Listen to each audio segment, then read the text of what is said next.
The desert sun beat down mercilessly on Ophelia Scott's pale skin as she stood trembling on the makeshift wooden platform, her wrists bound tightly with coarse rope that chafed against her delicate flesh. It was 1875 in the harsh territory of Arizona, and Ophelia had never imagined she would end up here being auctioned off like cattle to pay her late father's debts. The crowd that had gathered in the dusty town square of Redemption Springs consisted mainly of rough-looking men with weathered faces and calculating eyes. Some were ranchers looking for cheap labor. Others were saloon owners seeking pretty faces to serve drinks, and a few the ones that made Ophelia's stomach turn were clearly looking for something else entirely.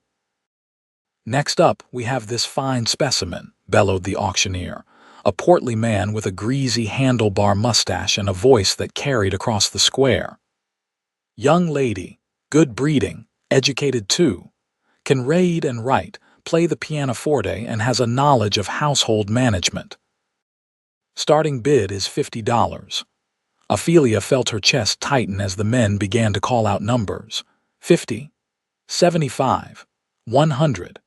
The summer heat pressed down on her like a physical weight, made worse by the heavy mourning dress she still wore for her father. Black was a terrible color for the desert heat, but it was all she had left.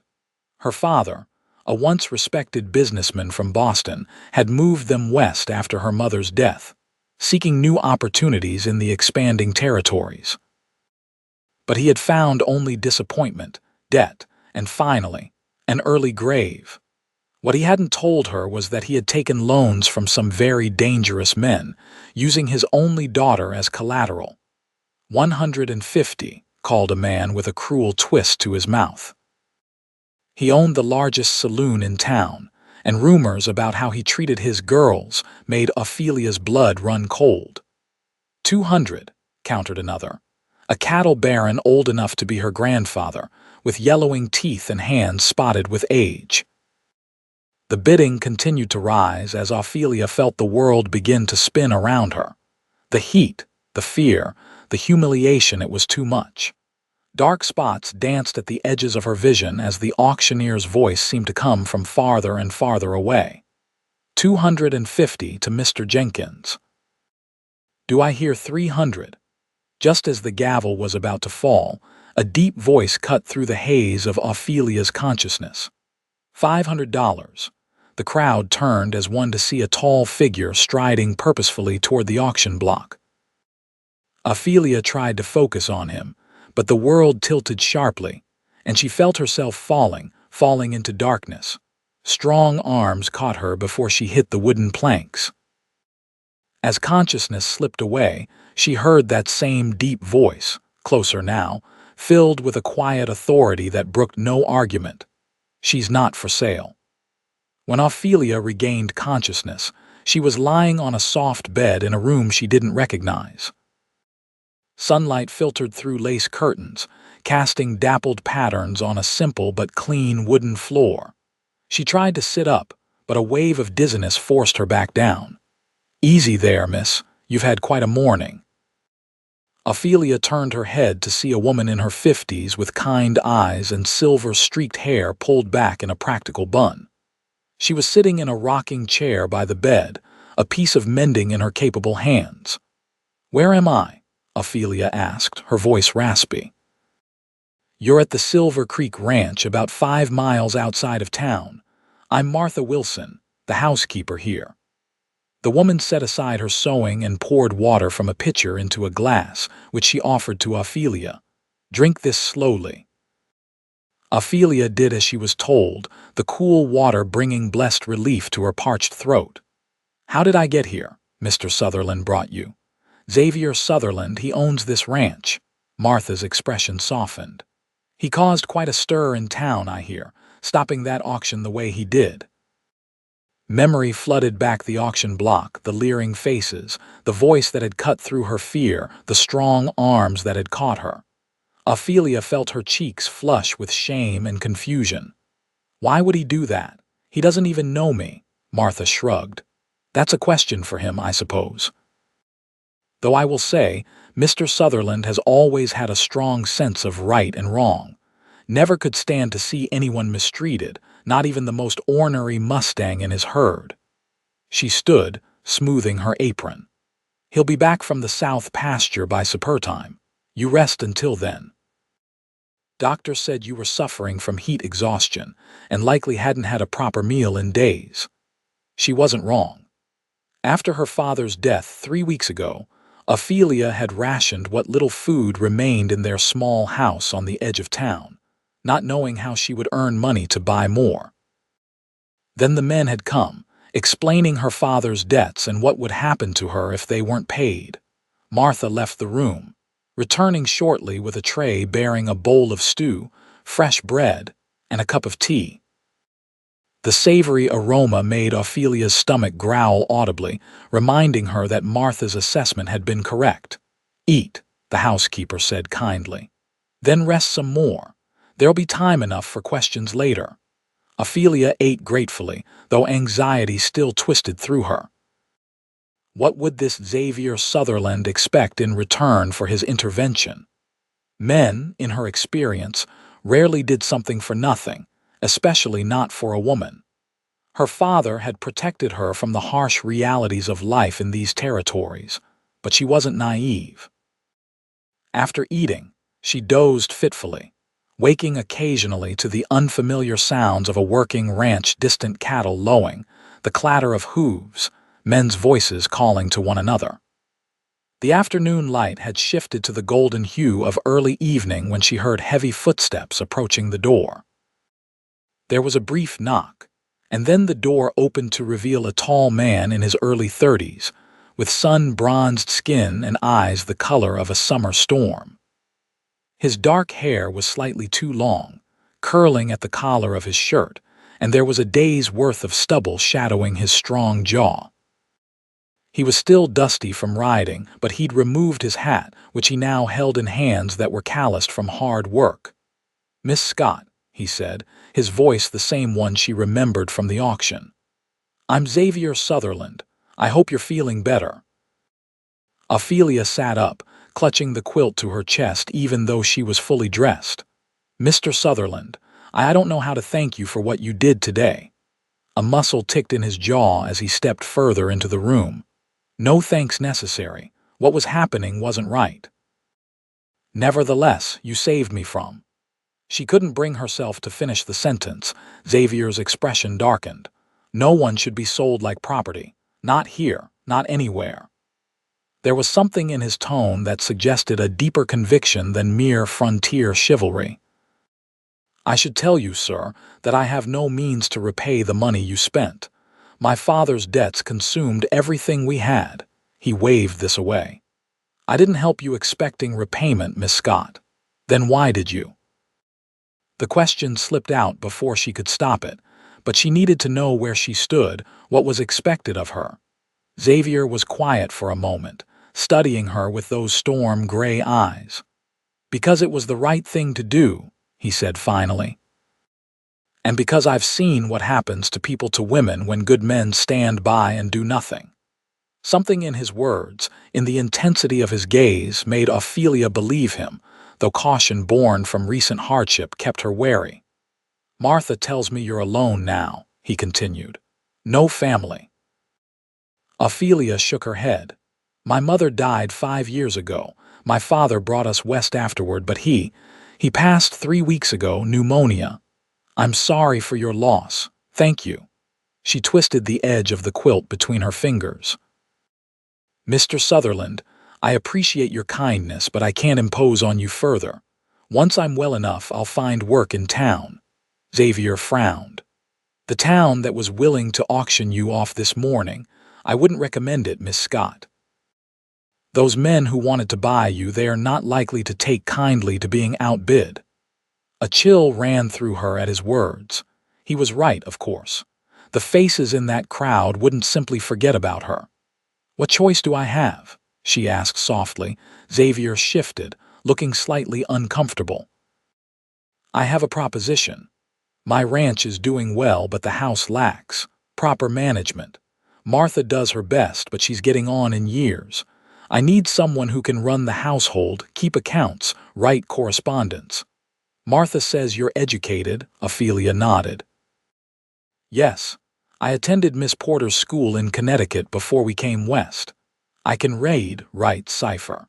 I was teaching the children in town before my father fell ill. Then I'm offering you a position as housekeeper and ranch secretary, room and board plus wages. It's honest work, Miss Scott, and you'd be safe here. Ophelia studied him, looking for signs of deception or ulterior motives, but saw only straightforward consideration in his face. Still, she had to be certain. Just to be clear, Mr. Sutherland, you're offering me employment. Nothing else. His cheeks colored slightly, but his gaze remained steady.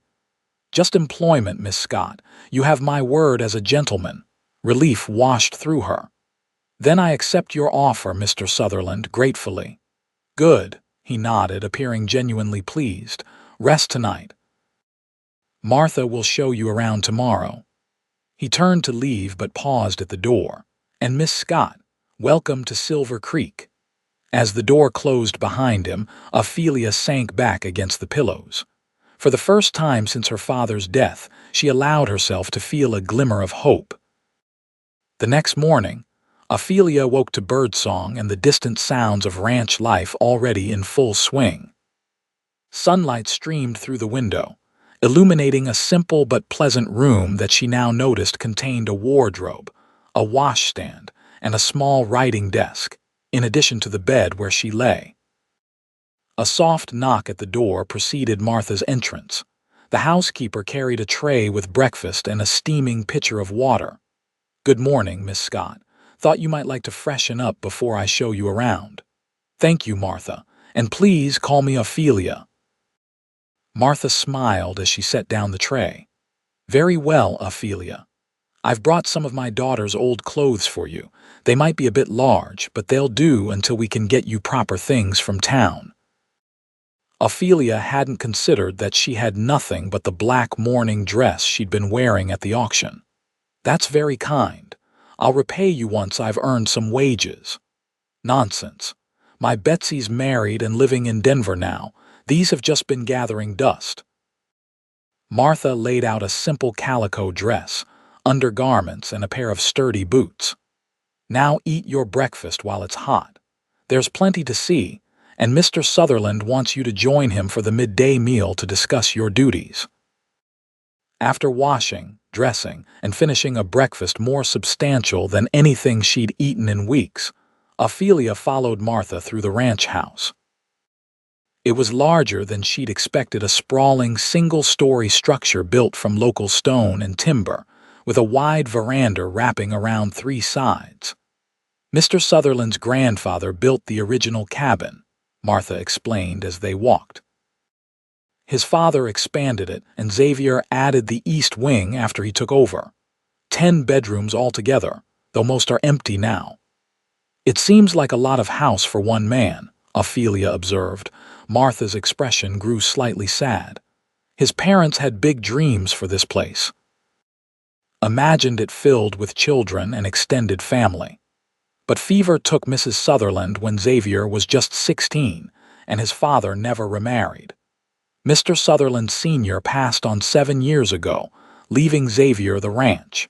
He's built it into one of the most successful in the territory, but it's still just him, Ophelia finished softly.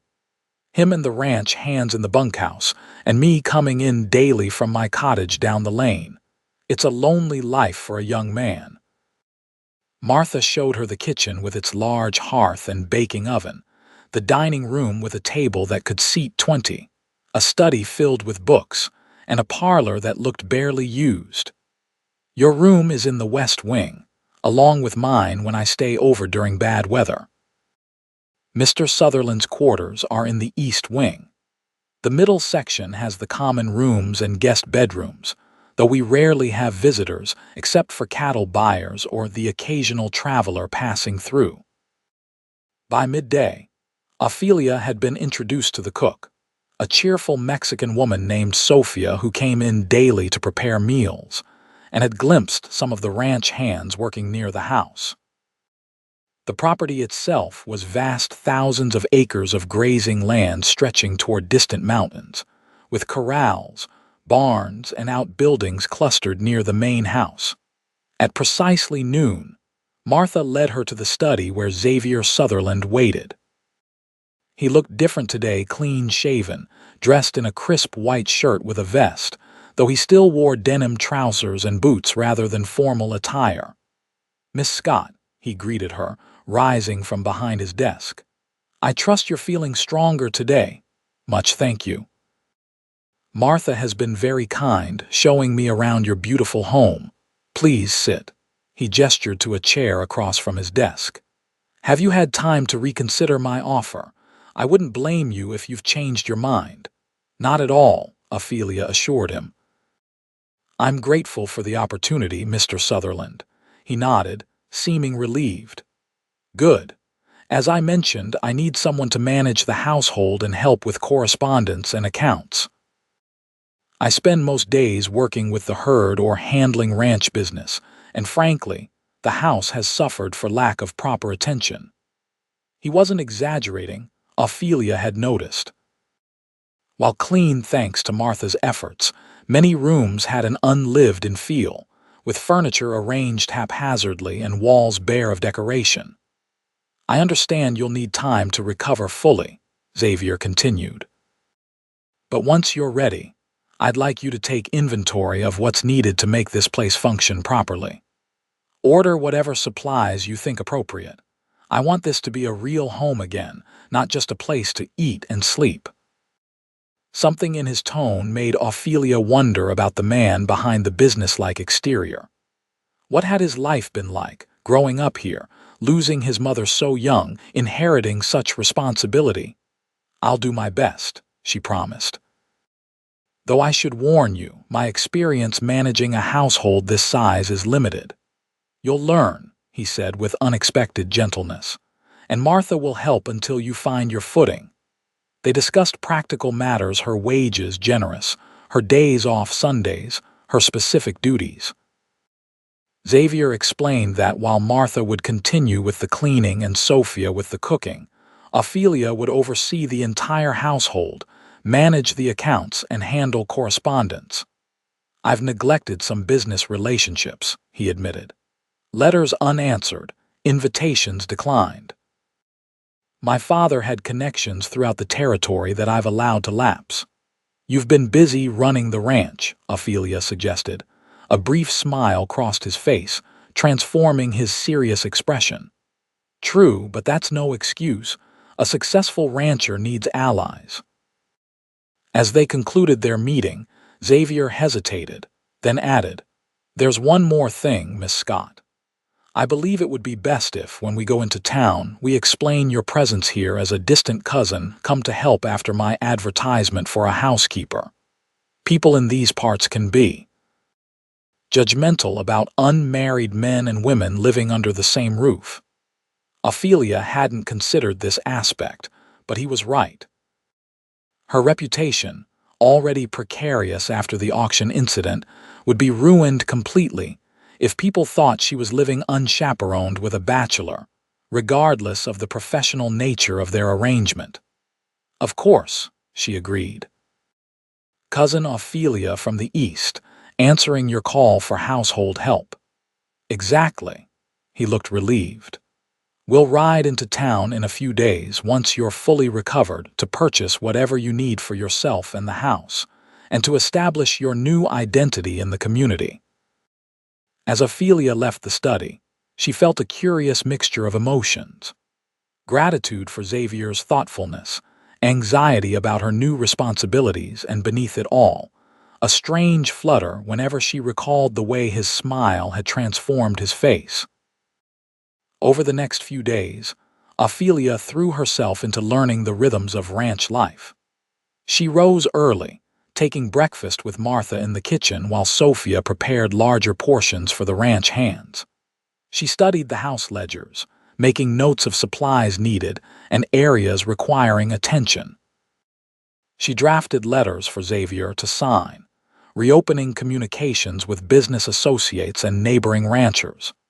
Every evening, She and Xavier would dine together, discussing the day's events and her plans for the household. At first, these meals were somewhat formal and stilted, but gradually, they began to speak more freely. On the fourth night, as they shared a particularly good apple pie Sophia had baked, Xavier asked about her life before coming west. Boston was all I knew until I was 18, Ophelia told him.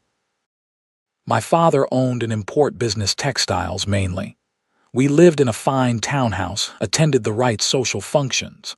Mother made sure I had every advantage: music lessons, art, literature. She wanted me to make a good match someday.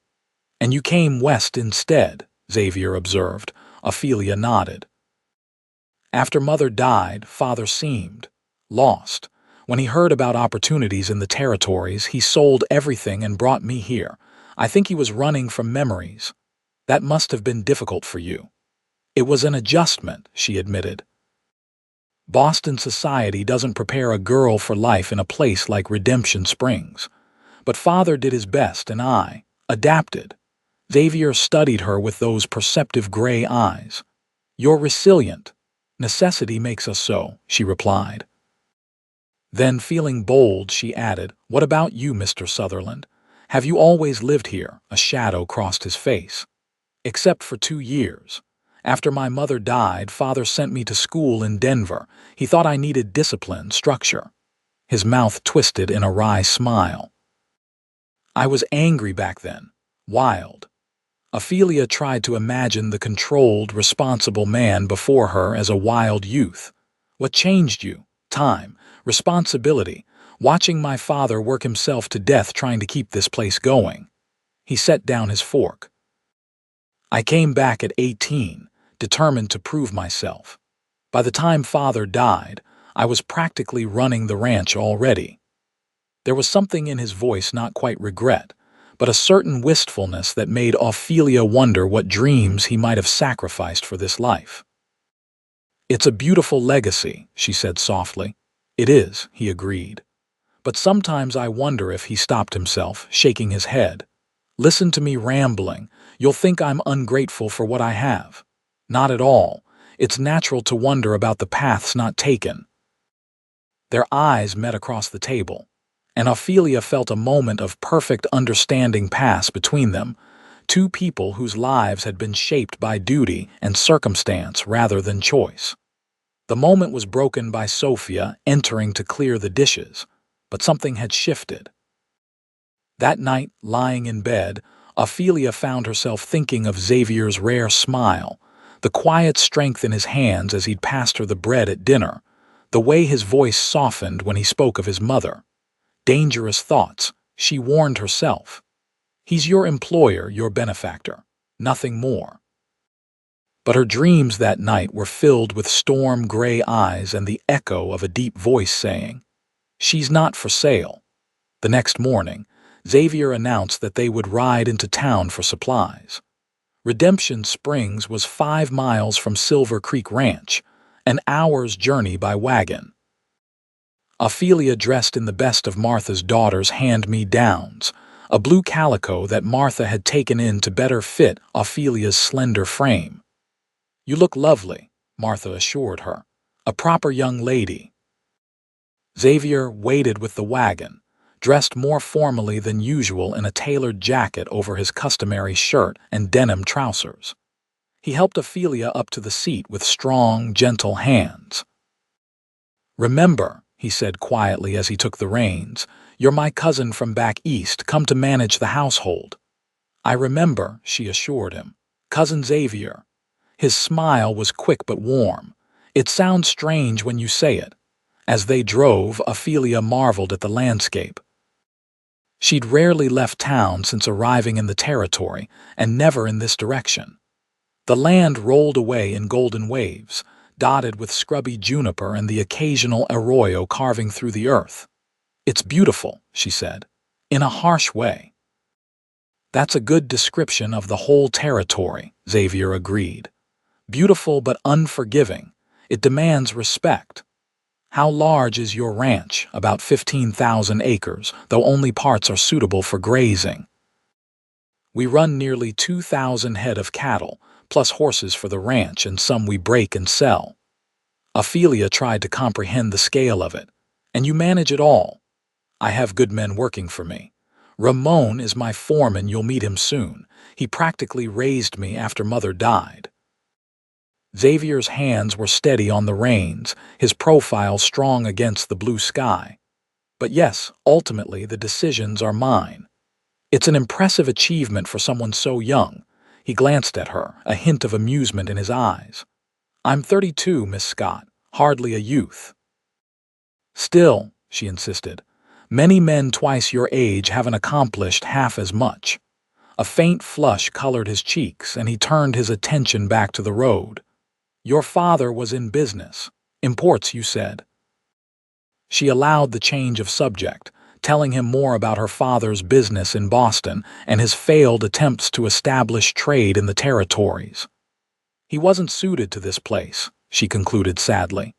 Too trusting, too refined. The men he dealt with, they took advantage. Xavier's jaw tightened. Men like the ones who tried to auction you off. Yes. The memory still made her stomach clench with fear and humiliation. Those men won't bother you again, Xavier said, his voice hard. I've made it clear to everyone in town that you're under my protection. The possessive note in his voice sent an unexpected shiver through Ophelia. Thank you, she said softly. They reached Redemption Springs just before midday. The town was small but growing, a main street lined with false-fronted buildings, side streets with a mix of wooden homes and businesses, and scattered dwellings on the outskirts. It looked different to Ophelia now, viewed from the safety of Xavier's wagon rather than the vulnerability of the auction block. Xavier drove directly to the general store, the largest building on the main street. We'll get household supplies first, then personal items for you, he said as he helped her down. Inside, the store was cool and dim after the bright sunlight. Shelves rose to the ceiling, packed with everything from tools to fabrics to canned goods. The proprietor, a thin man with spectacles perched on his nose, looked up as they entered. Mr. Sutherland, he called out. What a pleasant surprise. We don't see you in town often enough. Mr. Finch, Xavier greeted him. Allow me to introduce my cousin, Miss Ophelia Scott, recently arrived from the East to help manage my household. Mr. Finch's eyebrows rose slightly. Miss Scott, he said, bowing slightly. Welcome to Redemption Springs. Ophelia nodded politely. Thank you, Mr. Finch. Miss Scott will need to place a substantial order for the ranch, Xavier continued. And she'll require some personal items as well. Of course. Mrs. Finch would be delighted to assist with the lady's personal needs. He called toward the back of the store. Mary. Come and meet Miss Scott. Mrs. Finch appeared a plump, cheerful woman with kind eyes that widened slightly when she saw Ophelia. There was a flash of recognition there, quickly masked. She had been at the auction, Ophelia realized with a sinking feeling. She had seen, but Mrs. Finch's voice was warm as she said, Miss Scott, how lovely to meet you. Let me show you our fabrics and ready-made items. Xavier touched Ophelia's arm lightly. I'll speak with Mr. Finch about the ranch supplies. Take whatever time you need, Mrs. Finch led Ophelia to a corner of the store where bolts of fabric were displayed alongside ready-made garments and sewing notions. Once they were alone, the older woman's expression softened further. I'm glad to see you looking well, Miss Scott, she said quietly. What happened at the auction? It wasn't right. Ophelia felt her cheeks burn. You were there. Many of us were, not approving, mind you, but curious. Mrs. Finch selected a bolt of blue cotton. Your cousin did a brave thing, standing up to men like Harlan Jenkins and old Mr. Crawford. It took Ophelia a moment to realize that Mrs. Finch was referring to Xavier, maintaining their fiction of being cousins. Yes, she agreed. He's been very kind. He's a good man, Mr. Sutherland. One of the best in these parts, though he keeps to himself mostly, Mrs. Finch held up the fabric against Ophelia. This would suit you beautifully. Now let's see about getting you properly outfitted. For the next hour, Ophelia selected fabrics, ready-made undergarments, a pair of sturdy boots, and a pretty bonnet. Mrs. Finch promised to have 2 dresses made up by the following week, and meanwhile offered a ready-made dress that needed only minor alterations. "You're very kind," Ophelia said as Mrs. Finch wrapped her purchases. "Not at all, dear. We women must look out for one another in these territories." She lowered her voice. "And don't you worry about town gossip. I'll make sure people understand you're Mr. Sutherland's cousin, come to help with his home." When they rejoined the men, Xavier had already arranged for a significant delivery of household supplies to the ranch. He paid for Ophelia's purchases without blinking at the cost, though she had tried to be modest in her selections. They visited several other businesses, the hardware store for items Xavier needed for ranch repairs, the saddlery to order a new bridle, and finally the small cafe for a late lunch before heading back to the ranch. Throughout the day, Ophelia was acutely aware of the curious glances from townspeople. Some seemed merely interested in Xavier's cousin, but others showed clear recognition. The auction had created quite a spectacle after all. However, Xavier's presence beside her, his quiet authority and occasional protective hand at her elbow, seemed to discourage direct comments or questions. As they ate their lunch, Xavier leaned forward slightly. "You're handling this well," he said quietly. "I know it can't be easy returning here after what happened." "It helps that I'm not alone," she admitted. Then, after a pause, "Mrs. Finch recognized me." Xavier nodded. "I thought she might. She's a good woman, though, discreet. She said you were one of the best men in these parts." He looked embarrassed. "Mrs. Finch is overly generous in her assessment." "I don't think so," Ophelia said softly. Their eyes met across the table, and something flickered in Xavier's gaze, something warm and questioning that made Ophelia's heart beat faster. Then the moment passed, as the waitress came to refill their coffee cups. On the ride back to the ranch, they fell into comfortable conversation, discussing the supplies they'd ordered and plans for the house. The sun was beginning its descent as they approached Silver Creek, painting the landscape in rich golds and ambers. "Thank you," Ophelia said suddenly, "for everything today, for maintaining our story, for the purchases, for making me feel safe." Xavier glanced at her, his expression softening. "You are safe, Ophelia. I promise you that." It was the first time he had used her given name, and the sound of it in his deep voice sent a pleasant shiver through her. That evening, as Ophelia prepared for bed, she found herself thinking not of the curious looks in town or the memory of the auction, but of the way Xavier had said her name, and the steadiness in his eyes when he promised her safety. Dangerous, a voice in her mind warned again. But another part of her, a part she'd thought crushed by grief and fear, whispered back, perhaps not so dangerous after all.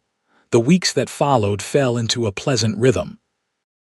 Ophelia took to her duties with enthusiasm, gradually transforming the Silver Creek ranch house from a merely functional space to a true home.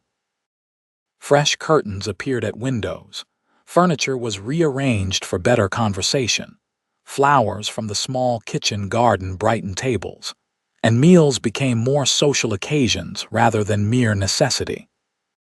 Xavier noticed and appreciated the changes, commenting one evening, "The house hasn't felt this alive since my mother was here." Ophelia, arranging wildflowers in the parlor, looked up in surprise. "Is that a good thing?" "A very good thing," he assured her, his eyes warm as they rested on her face. Their evenings had become something both looked forward to: dinner together, then often an hour in the parlor where Ophelia would read aloud from one of the books in Xavier's surprisingly extensive library, or they would simply talk. Sometimes Xavier would share stories of the ranch's early days, Tales his grandfather had told him of surviving harsh winters and conflicts with neighboring territories. Other times, Ophelia would describe Boston's cobblestone streets and cultural refinements, painting pictures with words of a world that seemed increasingly distant to her now. As July turned to August, the heat grew more intense. Ranch work started earlier in the mornings to avoid the worst of the afternoon sun, and Xavier often returned to the house at midday, something he'd rarely done before Ophelia's arrival. "Just checking that everything's all right," he would say, though Martha's knowing smile suggested other motivations. On one such afternoon, Ophelia was in the study, reviewing accounts, when Xavier appeared in the doorway. He'd clearly come straight from the fields, his shirt damp with sweat, hat in hand, a streak of dust across one cheek. Ophelia felt the now familiar flutter in her stomach at the sight of him. "Am I interrupting?" he asked. "Not at all. I'm just going over the household expenses for the month." He entered, dropping into the chair across from her. "And how are we doing?" "Very well, actually. The new arrangements with Mr. Finch for bulk supplies are saving considerably." "Good." He hesitated, then said, "I've been thinking. The summer social is next weekend in town. We should attend." Ophelia looked up in surprise. The summer social was the biggest event in Redemption Springs, a day of competitions and games followed by a community supper and dance. "Really? I thought you avoided town gatherings." "I do, generally, but it's important to maintain connections with neighbors and—" He paused, seeming almost uncertain. "And I thought you might enjoy it. You've been working hard and there's not much entertainment out here." The consideration touched her. "That's thoughtful of you, Xavier. I would like to go." His smile made something warm unfurl in her chest. "Good." It settled then. That evening at dinner, Xavier brought up the subject of her riding skills. "If you're to become a proper rancher's cousin," he caught himself, "you should know how to ride well. Would you like me to teach you?" Ophelia had only basic riding experience from her time in the territory. "I'd like that very much," she said, and so another element was added to their routine. Early mornings, before the day's main work began, Xavier would meet her at the stables where he had selected a gentle mare named Daisy for her to learn on. He was a patient teacher, explaining each aspect of horsemanship clearly and demonstrating when needed. Ophelia proved an apt pupil, quickly gaining confidence. She loved these morning lessons, the crisp air, the beauty of the land at dawn, and most of all, Xavier's proximity as he adjusted her posture or demonstrated the proper way to hold the reins. By the day before the social, Ophelia felt comfortable enough to ride alongside Xavier for several miles around the ranch property. They crested a small rise just as the sun fully cleared the horizon, bathing the landscape in golden light. Xavier drew his horse to a stop, and Ophelia did the same, both of them taking in the spectacular view of the ranch land stretching before them. "It's breathtaking," Ophelia said softly. "It is," Xavier agreed, though when she turned, she found him looking not at the landscape but at her. The intensity in his gaze made her breath catch. "Ophelia," he began, then seemed to reconsider his words. "You've brought something to this place that was missing. I want you to know how much He was interrupted by the arrival of Ramon, the foreman, riding hard toward them with news of a problem with the North herd. Xavier's expression shifted immediately from personal to professional. "We'll continue this conversation later," he promised, before turning his horse to follow Ramon. Ophelia rode back to the house alone, wondering what Xavier had been about to say. The air between them had been changing subtly over the weeks, charged with something unspoken, something that went well beyond employer and employee, beyond even friendship. She had tried to maintain appropriate boundaries, reminding herself repeatedly of her vulnerable position and the debt of gratitude she owed him. But in quiet moments, She admitted to herself that her feelings had deepened into something far more complex and powerful than gratitude. The day of the social arrived warm and clear. Ophelia dressed with special care in one of the new dresses Mrs. Finch had made for her, a pretty creation of blue cotton with white trim that complemented her fair complexion and brought out the blue of her eyes. Martha helped her arrange her honey blonde hair in a becoming style, pinned up but with soft curls framing her face. "You look lovely," the housekeeper said approvingly. "Mr. Sutherland won't be able to take his eyes off you." Ophelia blushed. "Martha, don't tell me what's not," Martha interrupted with a knowing smile. "I've seen how you two look at each other when you think no one's watching." Before Ophelia could form a response, there was a knock at her bedroom door. Xavier stood there, dressed more formally than she'd ever seen him, dark trousers, crisp white shirt, and a tailored jacket that emphasized his broad shoulders. He'd trimmed his hair and beard, and the overall effect was striking. He stared at her for a long moment before saying, "You look beautiful, Ophelia." "Thank you," she replied, feeling color rise in her cheeks. "You look very handsome yourself." They drove to town in the freshly polished buggy, talking easily about ranch matters and the events planned for the day. As they approached Redemption Springs, however, Ophelia felt anxiety beginning to build. This would be her first major public appearance since the auction. Despite the story of her being Xavier's cousin, she knew many would remember the truth. Xavier seemed to sense her tension. "Are you all right?"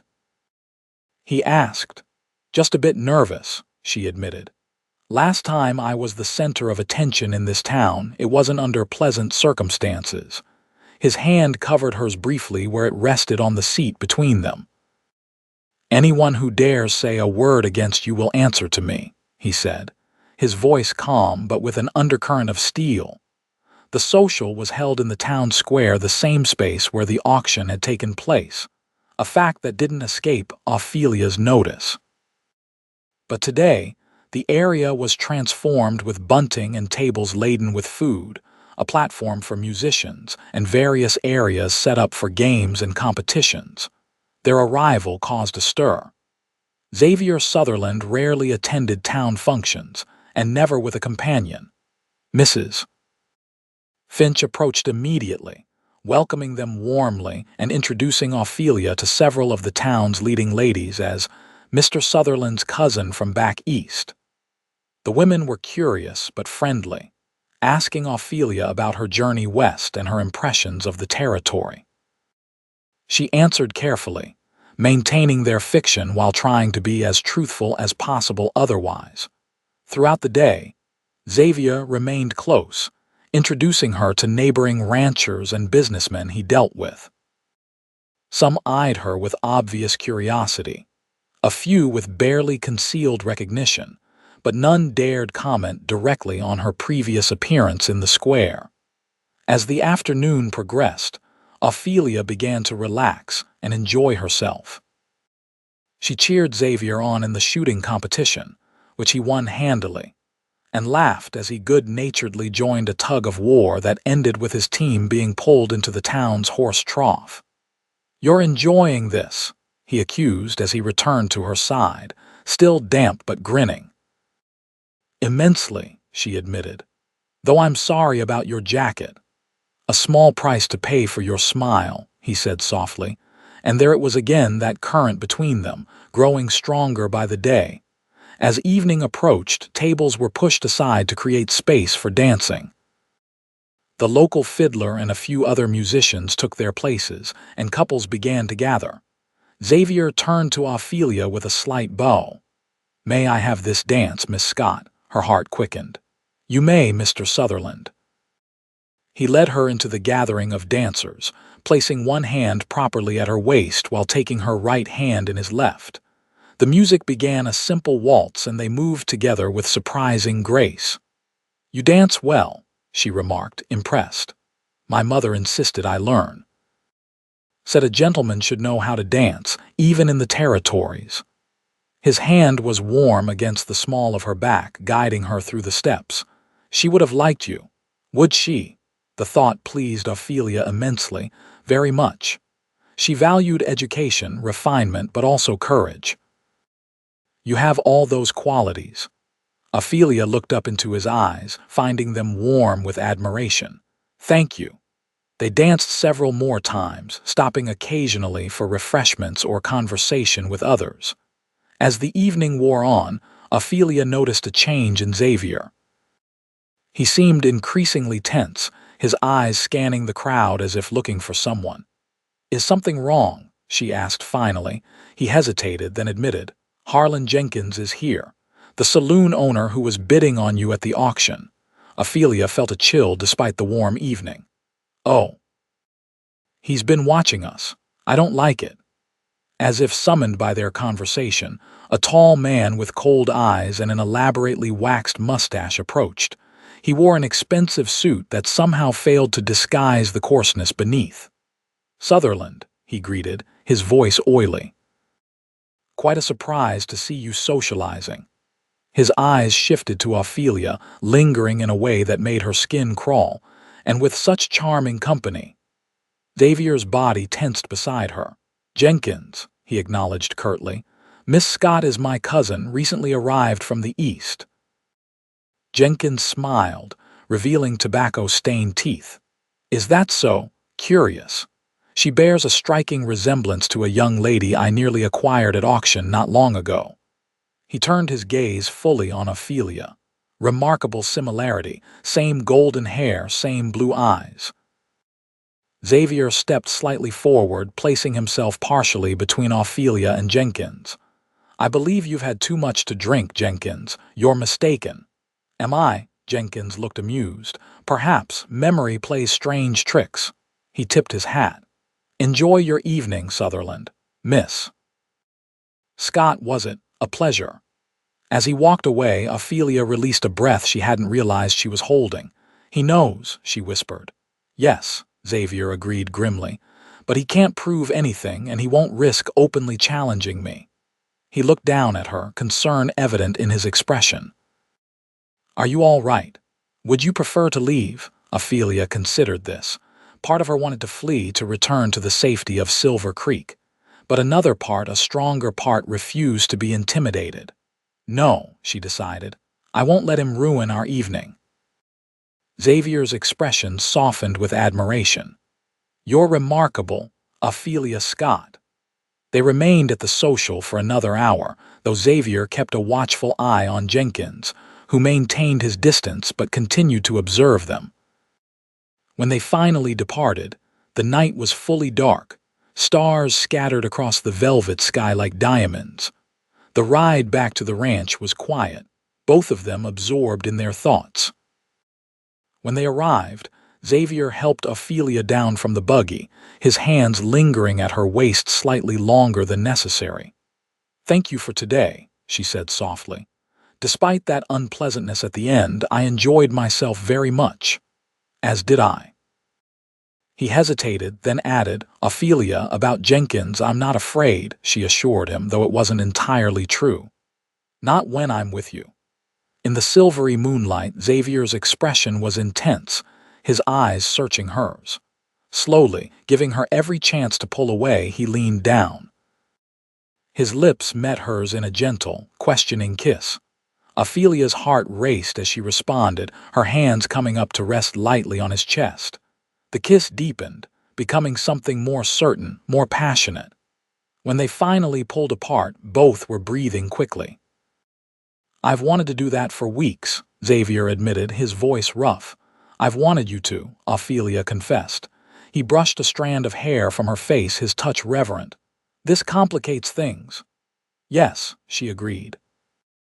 Their positions, employer and employee, benefactor and beneficiary, made any relationship between them problematic, yet the feelings that had been growing couldn't be denied. We should talk, Xavier said. Tomorrow, when we're both thinking more clearly. Tomorrow, she agreed, though she doubted her feelings would be any less intense in the morning light. He escorted her to her bedroom door, placing one more gentle kiss on her lips before bidding her good night.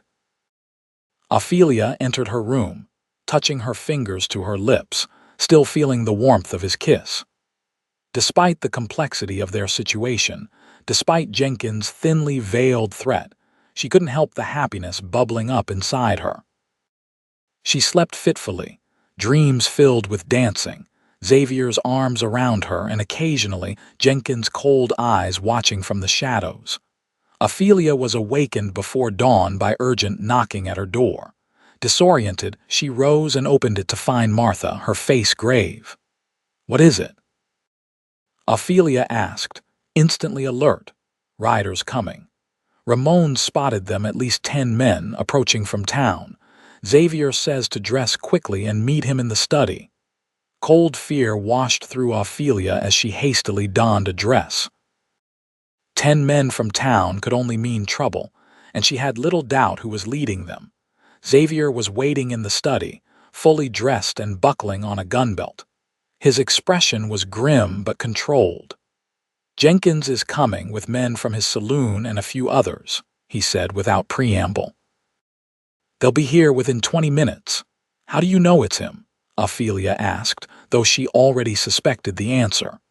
Ramon recognized him through the spyglass, and there's no other reason for a group that size to ride out here at dawn. Xavier checked his revolver methodically. "I've sent word to the bunkhouse. My men are preparing." "Preparing for what?"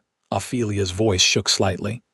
"Xavier, what does he want?" Xavier's eyes met hers, dark with concern and anger. "You, I suspect, or rather to punish me for taking you from the auction.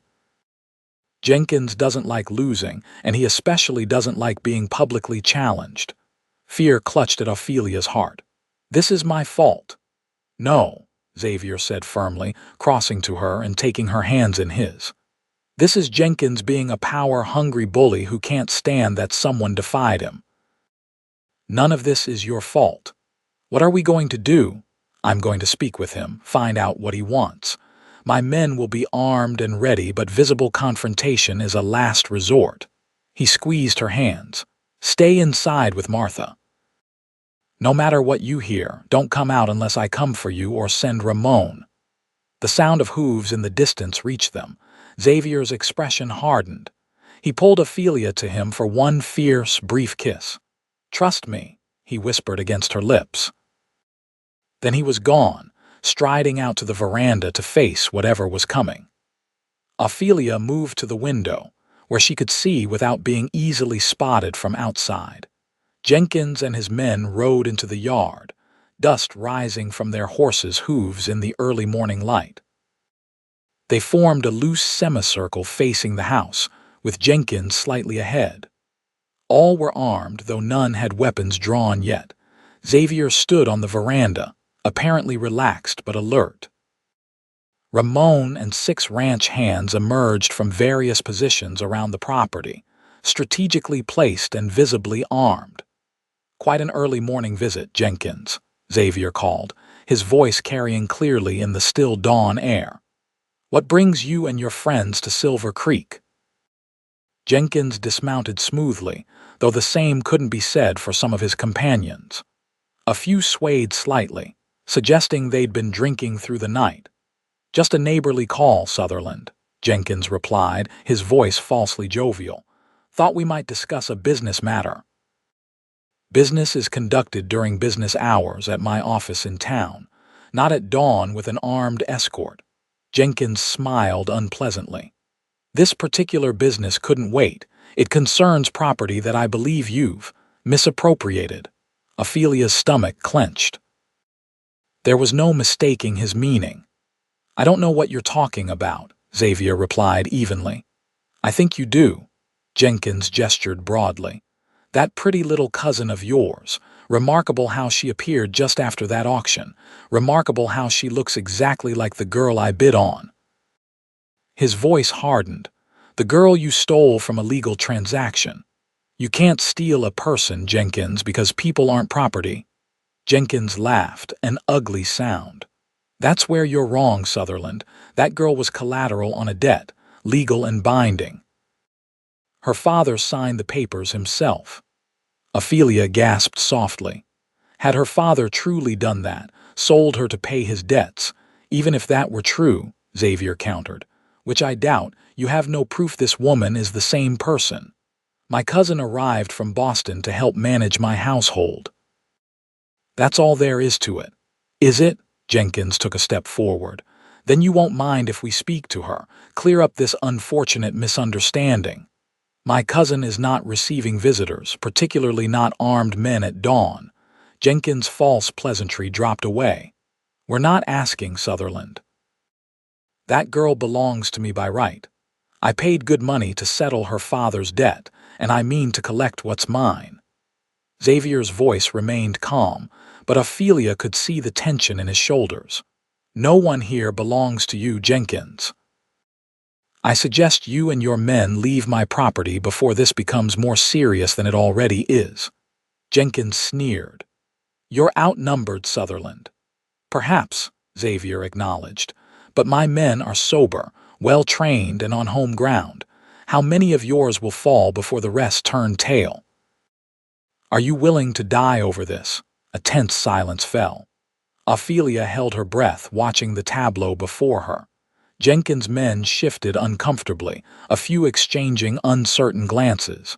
They'd clearly expected an easier confrontation. Finally, Jenkins spoke. This isn't over, Sutherland. That girl is legally mine, and I'll have her or compensation. There's nothing to compensate for, Xavier replied steadily. Now get off my land. For a moment, Ophelia feared Jenkins would order his men to attack, but after a tense standoff, he turned and mounted his horse. You've made a dangerous enemy today, he warned. Watch your back.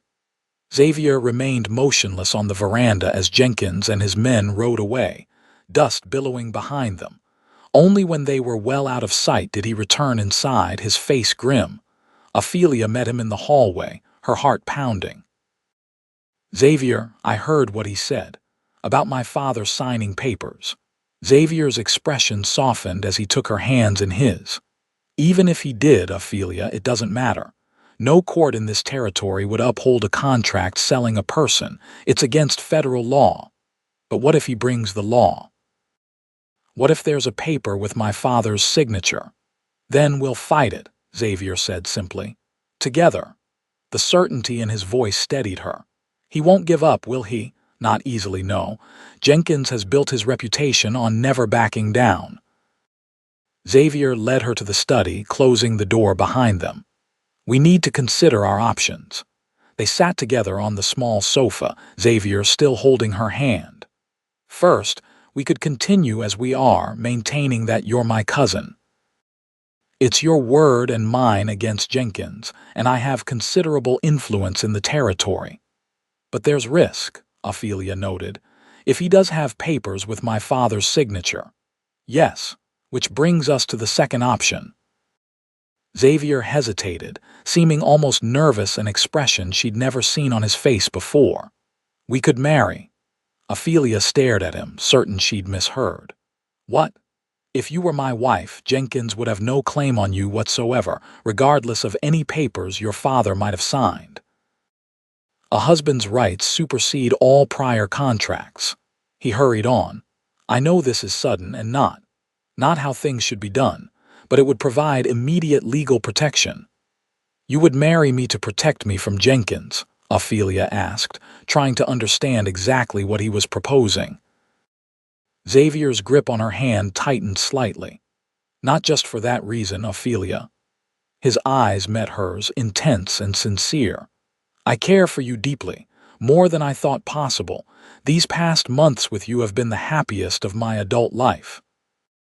I was already considering asking for your hand, though I planned a more conventional approach. Joy and disbelief warred within her. You truly wish to marry me, not just to solve this problem. I wish to marry you because I'm falling in love with you, he said simply. The timing is being forced by circumstances, but the feeling is genuine. Tears pricked at Ophelia's eyes. I've been fighting my feelings for you, she admitted. Telling myself it was just gratitude or that it was inappropriate given our positions. But it's more than that, Xavier. Much more. He raised a hand to cup her cheek. Then say yes, be my wife, Ophelia. Let me protect you, provide for you, love you.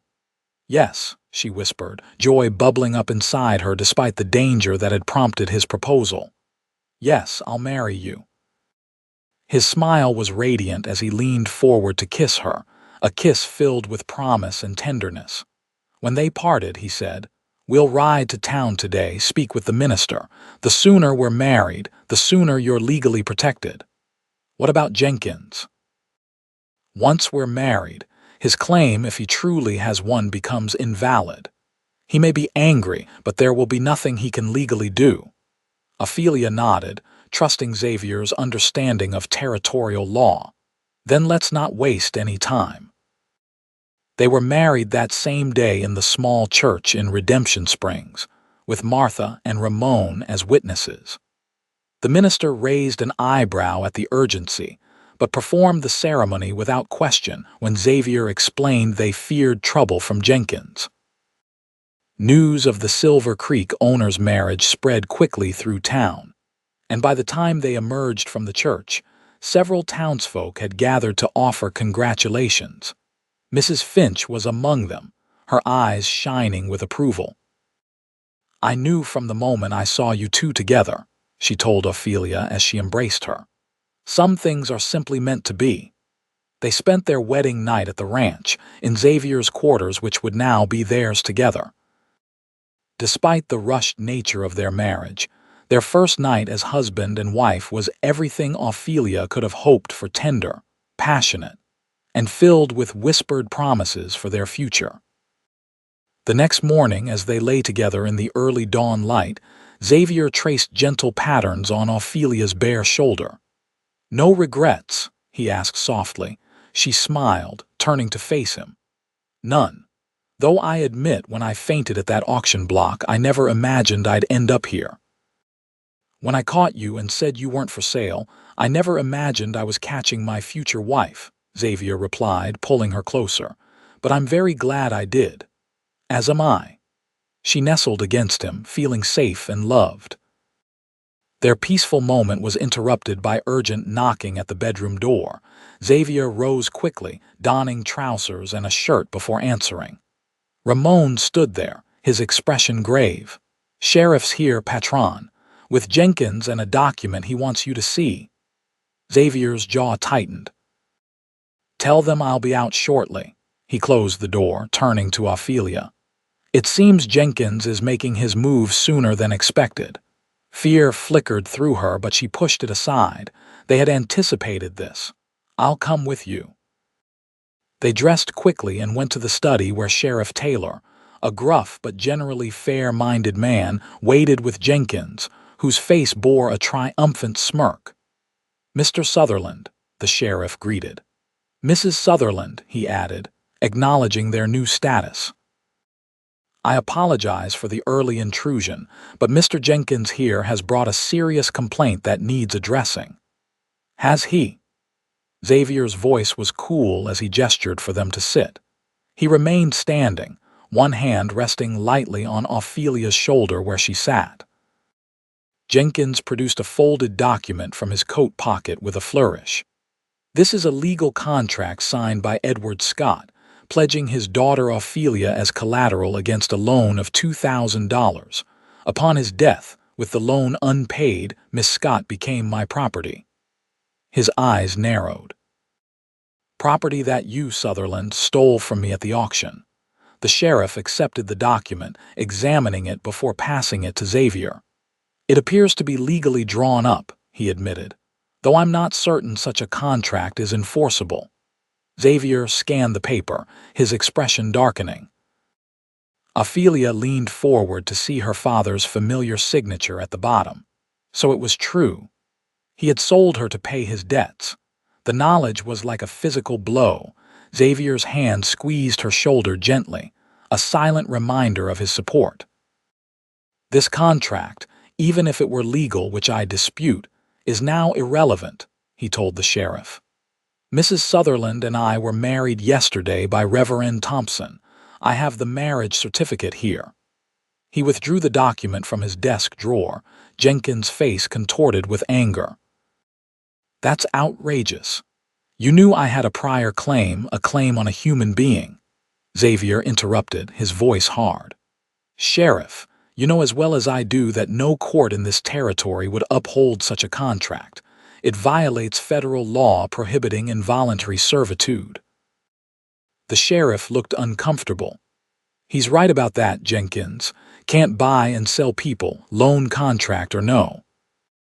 Furthermore, Xavier continued, even if you chose to view this as some sort of indentured service agreement rather than slavery, which it clearly is, a woman's marriage supersedes all prior contracts.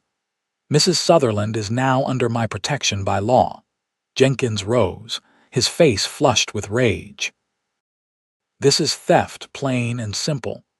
I paid good money to Edward Scott, not to me, Xavier pointed out. Your quarrel, if you have one, is with his estate, but since he died insolvent, I doubt you'll recover your money. You planned this, Jenkins accused. You knew I had a legal claim and rushed into marriage to thwart it.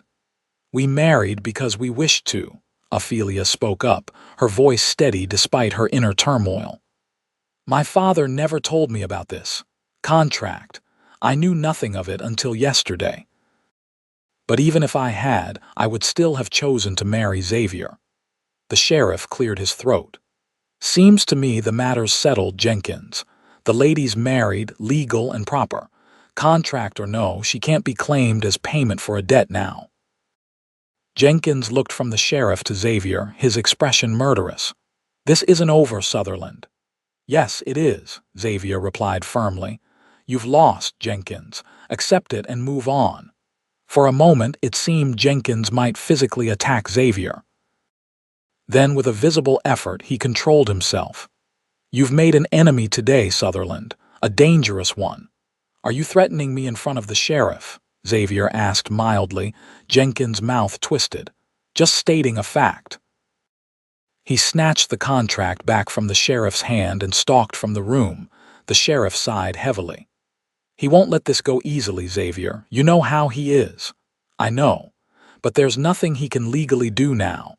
Legal ain't always been Jenkins' primary concern, the sheriff warned. Watch yourselves. After he left, Ophelia sat in stunned silence, the reality of what her father had done washing over her. I can't believe he would sell me, she whispered. Xavier knelt before her, taking her hands in his. He was desperate, Ophelia. Men do terrible things when they're desperate. But his own daughter, perhaps he never intended for the contract to be enforced. Perhaps he planned to repay the loan. Ophelia nodded slowly. She wanted to believe that her father had never truly intended for her to be claimed by a man like Jenkins. Either way, it's done now.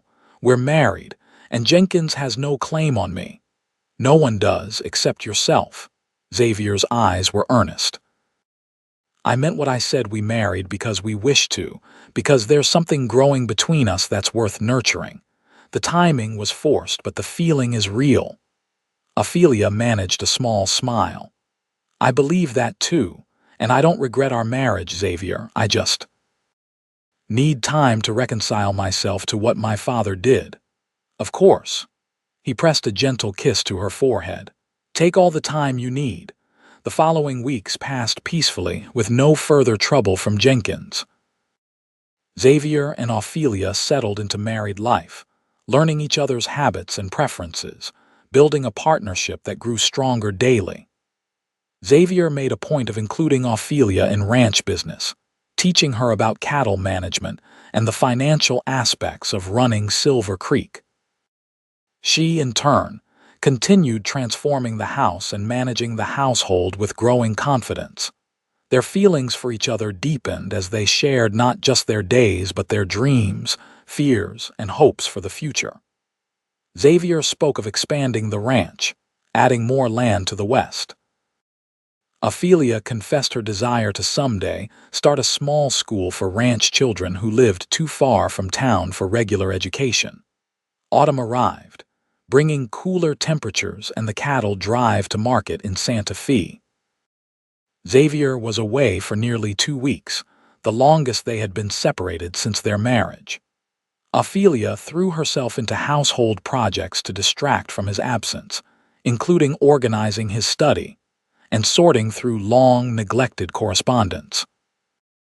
It was there, in a locked drawer of Xavier's desk that she had to open to file important ranch documents, that she found a stack of papers bound with string. Curious, she untied them and began to read, her eyes widening with each paragraph. They were records of payments, substantial sums sent to banks in Denver, San Francisco, and even Boston.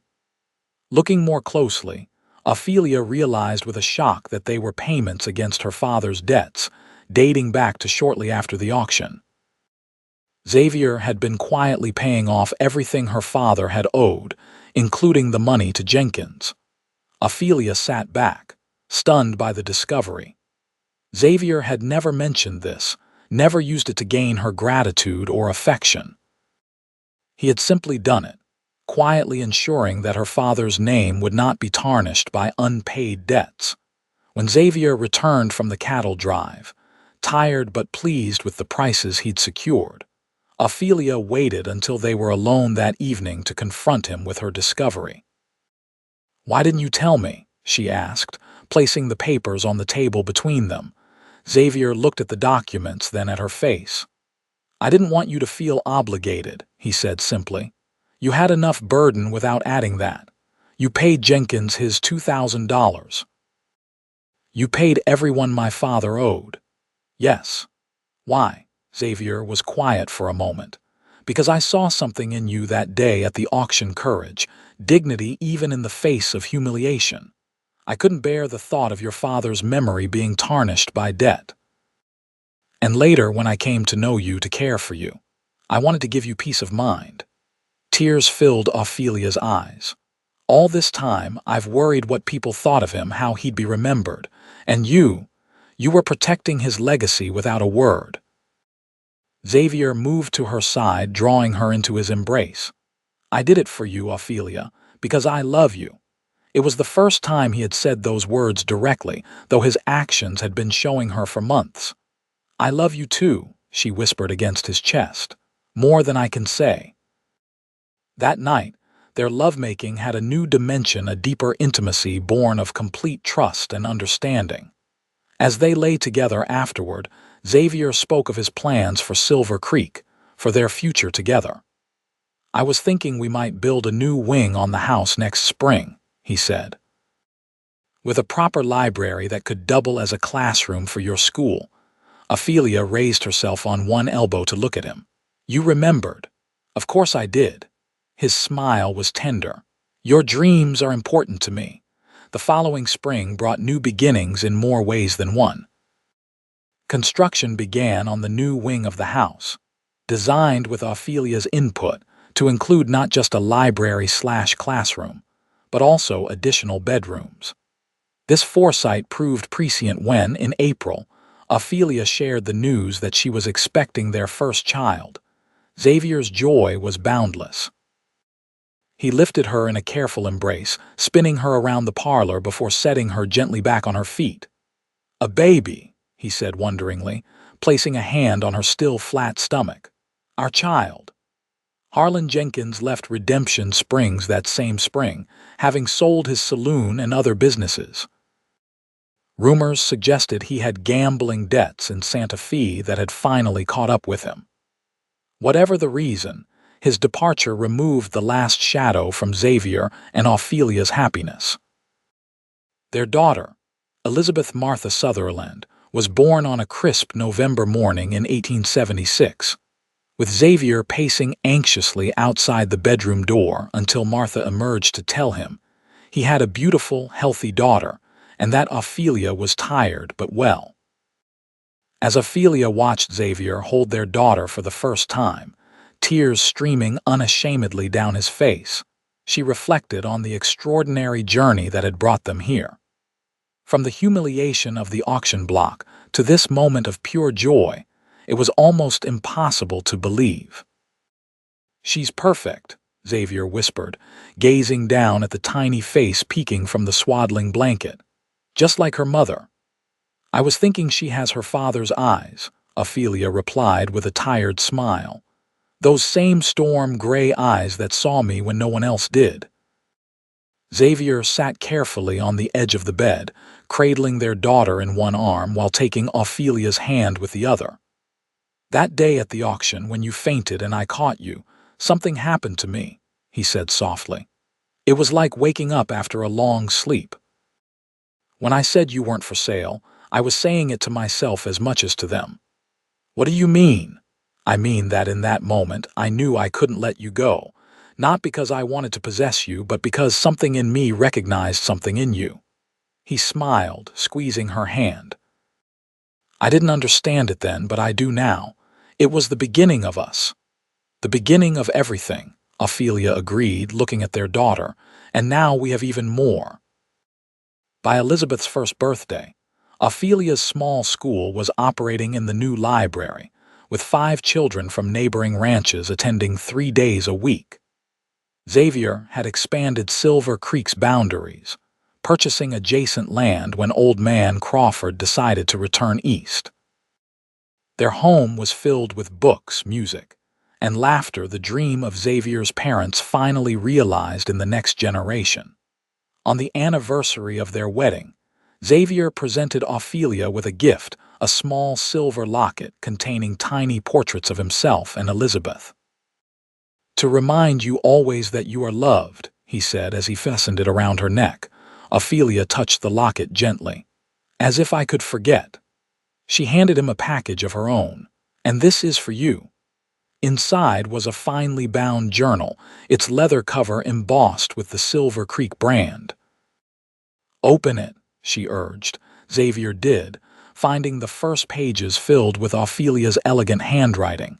He read aloud, "The history of Silver Creek Ranch from its founding to the present day.